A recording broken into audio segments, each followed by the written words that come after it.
But the life of a man is of no greater importance to the universe than that of an oyster.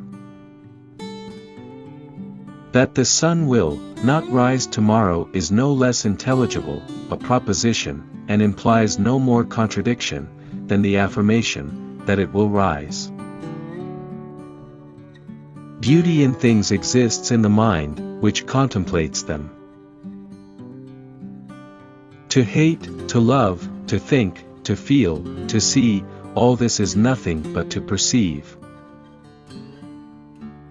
Reason is, and ought only to be the slave of the passions, and can never pretend to any other office than to serve and obey them. The life of man is of no greater importance to the universe than that of an oyster. The corruption of the best things gives rise to the worst. Heaven and hell suppose two distinct species of men, the good and the bad. But the greatest part of mankind float betwixt vice and virtue. The heights of popularity and patriotism are still the beaten road to power and tyranny. It's when we start working together that the real healing takes place. It's when we start spilling our sweat and not our blood. Generally speaking, the errors in religion are dangerous, those in philosophy only ridiculous. He is happy whom circumstances suit his temper, but he is more excellent who suits his temper to any circumstance. Belief is nothing but a more vivid, lively, forcible, firm, steady conception of an object than what the imagination alone is ever able to attain.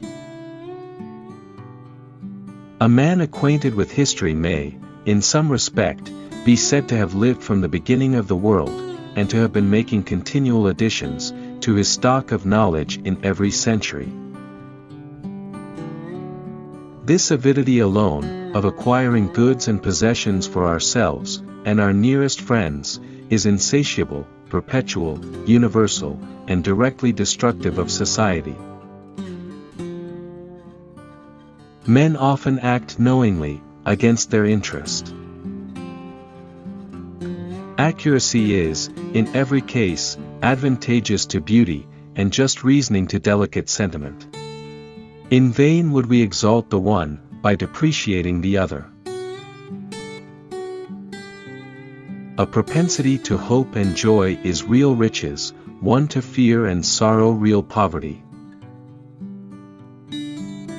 The chief benefit, which results from philosophy, arises in an indirect manner, and proceeds more from its secret, insensible influence, than from its immediate application.